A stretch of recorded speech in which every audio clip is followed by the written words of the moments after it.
Welcome to the Tony the Prophet channel for week 2 of the 2025 season. I'm going to get right into the picks this week, and then we'll talk a little about last week's picks. First pick, I have New England plus 1.5. I got New England plus 2.5, and FanDuel might still be out there. We found out last week that Miami may be the worst team in the NFL. The defense stayed on the bus. They didn't want to play in Indy. The body language was terrible.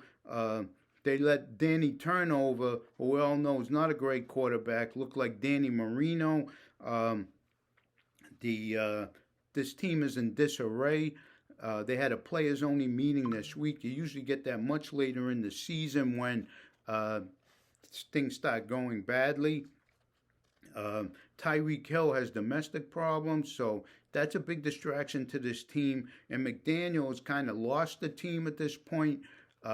Probably should have been fired at the end of last year so they didn't get a fresh start. He's a good offensive coordinator, but he hasn't proven to be a good head coach given their record.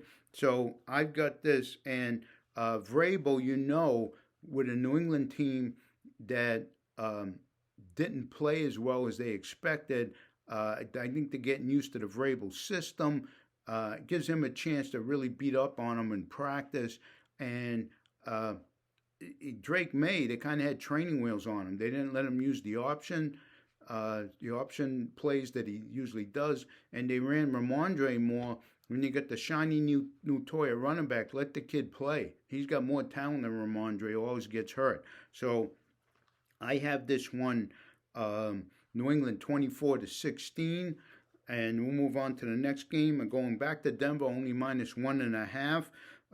Best thing for a coach is where you have a team, again, like with Vrabel, where Sean Payton, who's part of the Parcells tree, where a team plays, and I'm getting messages here, sorry, where team plays badly and actually wins, he's going to be beating up on them. They turned over the ball 4 times and still won by 8 points. They were a little overconfident against an easy matchup.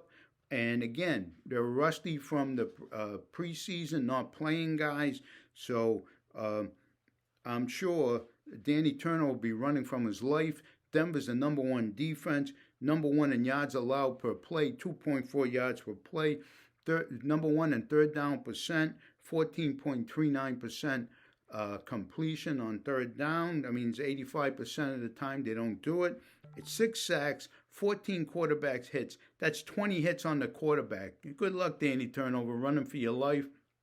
I think they shut down the receivers with their corners, tighten the run game down, which they'll have to throw. I think as Danny Turnover's running for his life, the only guy, Tyler Warren, be in play because he can hit him underneath. I have this Denver 27-20. It could be 27-17, 31-16. I think a comfortable victory. Next game, I'm going to the Chargers, minus 3.5. They have the rest advantage. They have 9 days rest. They played on last Friday. Like I said, New England was off. Chargers were not the better team. They shouldn't have won the way they did. You got Bowers that is unlikely to play at this point. We'll know tonight. And you finally saw that Herbert, with professional coaching, what he can do. He's had horrible coaching his whole career. Brandon Staley, that guy shouldn't be coaching flag football. He's so terrible. He's a defensive guy. He knows nothing about offense, okay? And then you had Greg Roman, who I used to call the pass game caveman, because all he did was run the ball in Baltimore and wherever he's been. But they unleashed Herbert. He got 304 yards passing against a Spags defense in Kansas City there. It's not the Little Sisters of the Poor. It's Spags defense that likes to blitz and knows how to cover guys. So Quentin Johnson gets the Lazarus Award. We thought he was dead. He comes up with 2 touchdowns. Keenan Allen, who always gets hurt, as long as he's healthy, is lethal in the slot. And you still have McConkey. You have the run game. Okay, so I like the Chargers. I got it minus 3. There were maybe some minus 3s out there, 3.5. I don't think it matters. I think the Chargers win 30-20. And you're off to the races. Now, I was going to pick Tennessee at 5.5. I got a small bet on them out there, but they have a good defense. But the more I analyze it, and the other thing I like, it's in the sandwich spot. The Rams are playing at Philadelphia next week, so I'm sure they're looking forward to that game. But the more you analyze it, Stafford played well. I thought he was going to be on one leg. As long as he plays well, that means Puka Nacua does good. They have Adams. I just think it's too much offense at this point. And I think it's too much offense, and it's less than a touchdown. So I'm going to stay away from him as a good pick. You know, and Kyron Williams, I think, will get 1 or 2 touchdowns. So, as my friend John Hanson on the radio says, it's time to pivot. So we pivot to Philadelphia minus 1.5. You saw what happened the last time they played Kansas City. They smoked them. It was 31-0 before you had your second cocktail at the Super Bowl. Why can't it be the same? Rice is out. Worthy's going to be out. Okay. Kansas City cannot run the ball. Carter is back. He's got himself thrown out of the game, but he's back. Mahomes was the leading rusher last week. So I think Chargers give KC the blueprint that they don't, Philly the blueprint that they already need. They know how to beat Kansas City. And what you get is, I think, a big game from A.J. Brown, skinny Batman, Devonta Smith in the slot. He does well. Goddard is out. That'll hurt a little, but it's still enough offense. I think Philly's 28-24, 28-20, something like that. So I like Philly on the road. They're a better team right now, personnel-wise. So want to talk about last week. First week is difficult. You don't know what to expect. A lot of the personnel changes, and they're rusty from playing in the preseason, not playing in the preseason. I picked the G-Men. I thought that 6.5 points was a lot, particularly given that the last 2 times they played last year, they were field goal games. But what we found out is everybody thought, let Russ cook. Russ is cooked, okay? He's done. They need to get Dodd in there, but, they're not going to put him behind this bad O-line. With Thomas out, and he's going to be out again. That's why I like Dallas. They were just pathetic. They can't score. They're 32nd in offense.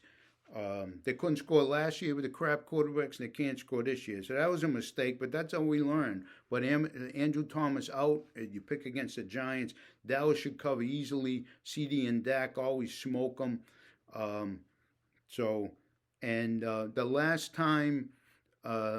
The last time the Giants beat Dallas was 1-3-21. It was the 2020 season. So it's 5 years ago. And if you go beyond that, they're like 1-13 the last 14 games. And that's with some bad Dallas teams without Dak. So we learned that last week. I gave you Cleveland. I told you Cleveland, Burrow cannot beat Cleveland, especially at Cleveland. Cleveland should have won. They got a terrible kicker. He missed a 36-yard field goal, which is tantamount to an extra point, and he missed an extra point. They should have won 20-17. With all those weapons, Cincinnati had negative yards in the second half. Zach Taylor cannot get off to a fast start. He's 1-11 coming into this year. He should have been 1-12. He should have been fired by now, but they gave him a new deal a few years ago, and Mike Brown likes his money. He's not going to waste it paying a coach that's not coaching for him, so he's too cheap to do that. And then we had Houston. Like I said previously, Houston should have won. Against the Rams, and they were going in and they fumbled. And then we had Denver overconfident. I got 7.5, but I think the line closed at 8. So we got a tie on that. So again, we take a look at the data, we move forward, try to give you the best shot. I think Arizona should win against Carolina. They can't stop the run. Good game for Connor and Benson, but I don't like the way they struggled against the Saints. Saints a feisty team, not a lot of talent at quarterback. Um, they're okay at home, but but they should feast and beat them handily. But I want to see it, so I'm not making them a good pick. But thanks, appreciate the comments, good or bad. We try, not perfect, get stuff wrong, but come back again. We'll give you some more picks and enjoy the weekend. Thank you.